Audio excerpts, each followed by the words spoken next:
Good morning students. अभी तक हमने स्विस न्यायपालिका को देखा, संघीय सर्वोच्च न्यायालय को देखा, उनकी अन्य न्यायिक सत्ताओं को देखा।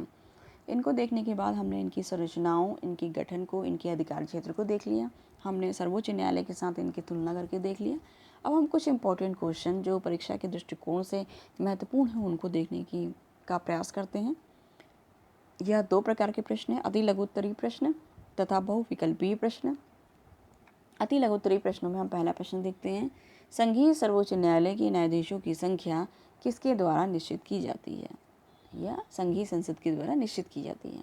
दूसरा प्रश्न, संघीय सर्वोच्च न्यायालय के प्रधान एवं उप प्रधान का निर्वाचन कौन करता है? तो यह संघीय संसद करती है। नेक्स्ट, संघीय सर्वोच्च न्यायालय का मुख्यालय कहाँ पर है?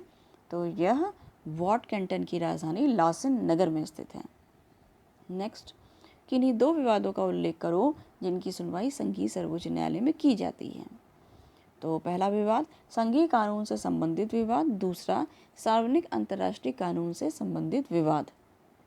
नेक्स्ट, संघीय सर्वोच्च न्यायालय व अन्य न्यायिक सत्ताएं किस आधार पर निर्णय प्रदान करती हैं?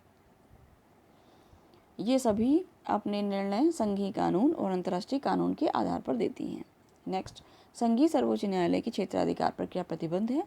तो इसके संघीय संसद द्वारा निर्मित कानूनों और संघीय शासन के आदेशों को संघीय सर्वोच्च न्यायालय के सम्मुख चुनौती नहीं दी जा सकती, अर्थात न्यायिक पुनर्विलोकन की क्षमता नहीं है।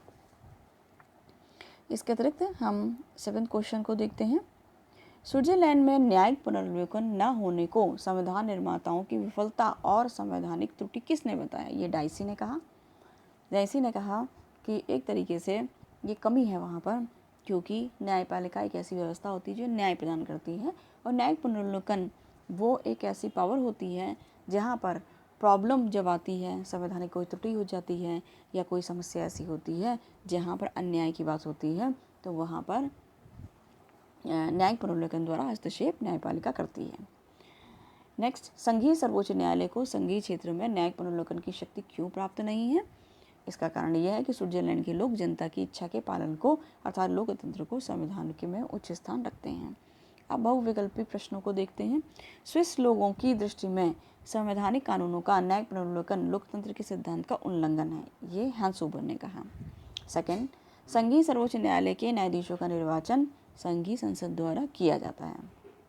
नेक्स्ट, संघीय सर्वोच्च न्यायालय के न्यायाधीशों का कार्यकाल 6 वर्ष का होता है। नेक्स्ट, सर्वोच्च न्यायालय के प्रधान एवं उप प्रधान का निर्वाचन 2 वर्ष के लिए किया जाता है। नेक्स्ट, सर्वोच्च न्यायालय के न्यायाधीशों का वेतन तथा भत्ते संघीय संसद निर्धारित करती है। नेक्स्ट है संघीय सर्वोच्च न्यायालय के द्वारा किस विवाद की सुनवाई की जाती है? तो सभी की जाती है, जैसे संघीय कानून से संबंधित विवाद, सार्वजनिक अंतर्राष्ट्रीय कानून से संबंधित विवाद, कैंटनों के आपसी संबंधों से संबंधित कानून।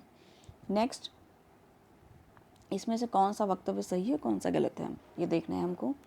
तो सही वक्तव्य के रूप में है, संघीय सर्वोच्च न्यायालय को कैंटनों के कानूनों पर न्यायिक पुनर्विलोकन का अधिकार प्राप्त है। गलत वक्तव्य कौन कौन से हैं? स्विस संघीय सर्वोच्च न्यायालय को न्यायिक पुनर्विलोकन की व्यापक शक्तियाँ प्राप्त हैं। ये हम पहले ही देख चुके हैं कि यहाँ पर लोकतंत्र को उच्च स्थान दिया गया, इससे न्यायिक पुनर्विलोकन को शक्तियाँ बहुत ज़्यादा व्यापक रूप में नहीं दी गई हैं, न्यायालय को नहीं दी गई हैं। नेक्स्ट, संघीय सर्वोच्च न्यायालय के संघीय कानूनों के पुनर्विलोकन का अधिकार प्राप्त है। तो संघ में सर्वोच्च न्यायालय को संघीय कानूनों पर कोई भी अधिकार प्राप्त नहीं है पुनर्विलोकन का। नेक्स्ट, संघीय सर्वोच्च न्यायालय को संघ एवं कैंटनों दोनों के कानूनों पर पुनर्विलोकन का अधिकार है प्राप्त है, ये भी गलत है। उसे सिर्फ कैंटनों पर अधिकार प्राप्त है, पुनर्विलोकन का संघ के नियम कानूनों पर नहीं है। नेक्स्ट हम देखते हैं, स्विस संघीय सर्वोच्च न्यायालय की शक्तिहीनता का क्या कारण है?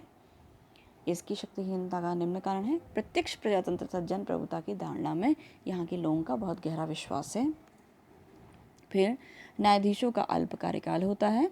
तीसरा, न्यायाधीशों का निर्वाचन। नेक्स्ट, नवा, स्विस संघीय सर्वोच्च न्यायालय में को कौन सा अधिकार नहीं है? तो न्यायिक पुनर्विलोकन का अधिकार नहीं है। कौन सा वक्तव्य सही है, इसमें भी हम देखेंगे। स्विस संघीय सर्वोच्च न्यायालय को केवल कैंटनों के कानूनों का पुनरीक्षण का अधिकार है, ये चीज़ सही है। स्विस संघीय सर्वोच्च न्यायालय को संघीय कानूनों के पुनरीक्षण का अधिकार है, ये गलत है। कैंटेनो और संघ के पुनरीक्षण दोनों का अधिकार है, ये भी गलत है, उस सिर्फ कैंटेनो का है। और उसको न्यायिक पुनरीक्षण की शक्ति सर्वोच्च न्यायालय के संदर्भ में नहीं दी गई है, ये बात भी दी गई है, ये बात गलत है, मतलब उसको नहीं दी गई है।